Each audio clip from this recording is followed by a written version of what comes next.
In 1397, Giovanni Medici opened a tiny bank in Florence with just 10,000 florins, equivalent to $100 million today, that would secretly finance the entire Renaissance, control Europe's money supply, and create banking secrets still used on Wall Street.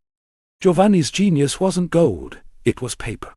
Instead of risking shipments on bandit roads filled with thieves, he invented letters of credit that moved fortunes with ink alone, a trick every modern wire transfer and SWIFT payment still uses today globally. His son Cosimo understood monopoly early. He quietly bought alum mines across Tuscany, controlling the purple dye that colored royal robes for kings, creating medieval history's first cornered market, and charging whatever price he wanted. Florence in 1420 was a knife fight of banking families competing for power. Cosimo survived not by fighting directly, but by lending to both sides simultaneously, making every rival completely dependent on Medici gold to pay their mercenary army. At 22, Cosimo learned that information is wealth and speed matters. He built a courier network of 30 riders that delivered market prices from Bruges to Rome 3 days faster than any king's messenger, giving him unbeatable trading advantage. The first foreign branch wasn't in London, it was in Rome, strategically placed next to the Vatican. The Pope controlled Europe's largest treasury with tithes from every church, and Cosimo wanted to be his personal banker for life. Trust was their real currency, more valuable than gold. While competitors hid cooked books and fake profits, Medici published clean, audited ledgers merchants called Il Libro Segreto, the secret book everyone wanted to see and trust. Caravans crossing the desert carried no gold at all. They carried leather tubes sealed with the red Medici ball crest, Ius honored from London to Constantinople without a single coin changing hands, the first paper money system. At Venice's Rialto market, a Medici scale didn't just weigh florins accurately. When Medici set a price for currency exchange, every merchant from Lisbon to Alexandria adjusted theirs immediately, the first global benchmark rate in history. Credit notes became portable wealth for travelers. A spice trader could deposit profits in Florence, ride to Bruges, and withdraw the same amount minus a small fee, never touching heavy metal on dangerous roads full of bandits.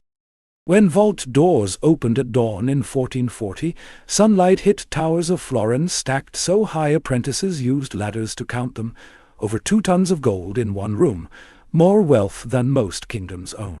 Contracts were signed under frescoed ceilings, painted by Fra Angelico himself. A handshake with a Medici meant you could raise an army before lunch, backed by their promise alone, because their word was literally as good as gold. Galleys left Pisa not with wool, but with paper promises.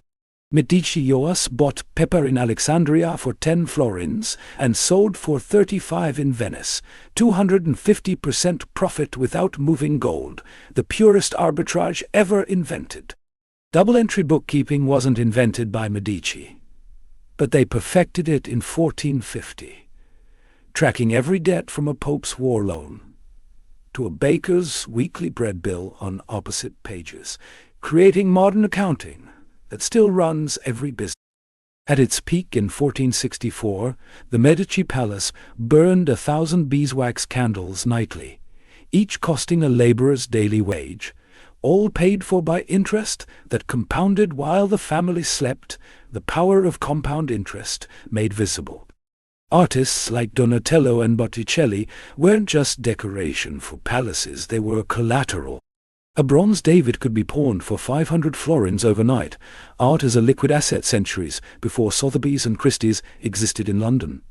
From Brunelleschi's Duomo Dome, you could see Florence, a city of 60,000, where one family owned 1/3 of all rooftops and collected rent on the debt of the other 2/3, controlling the city through mortgages and loans. Crown jewels of England and France sat in Medici chests, not as trophies but as receipts for loans. Kings pawned their crowns to fund wars, paying 30% interest to Florence, making Medici richer than royalty itself. Debt grew silently like cancer. Popes borrowed 100,000 florins to wage war on Naples, then borrowed another 50,000 just to pay interest. The first sovereign debt spiral that mirrors modern government borrowing in Washington today. To hide losses, they clipped coins, shaving a gram of gold from each florin secret. The coins looked the same, but bought less bread each month. Medieval inflation that eroded trust slowly, until merchants finally noticed and panicked. Champagne poured in marble halls while secret letters from London and Bruges branches showed 40,000 florins in red ink, hidden from Florence by managers desperate to keep their jobs and bonuses, exactly like modern bank fraud. In 1490, a Dominican monk named Savonarola warned Lorenzo the Magnificent that a bank funding both art and armies must eventually choose one, because you cannot serve both God and money forever.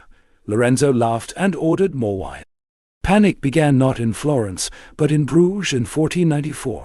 Merchants queued for hours demanding gold that had already been promised to Rome, the first bank run in European history, when trust evaporated and everyone wanted cash at once. Within weeks, vaults holding 4 generations of profit echoed empty and cold. Only scattered florins on cold stone floors remained. Too few to pay even the guards, the richest family in Europe, suddenly broke and unable to pay debts. Ledgers were burned in the courtyard to hide fraud and bad loans. Smoke rising over Florence for 3 days as clerks tried to erase 100,000 florins of bad loans from history. But you cannot burn debt, you can only hide it temporarily. Streets that once bustled with 40 bankers and 200 merchants fell silent and empty.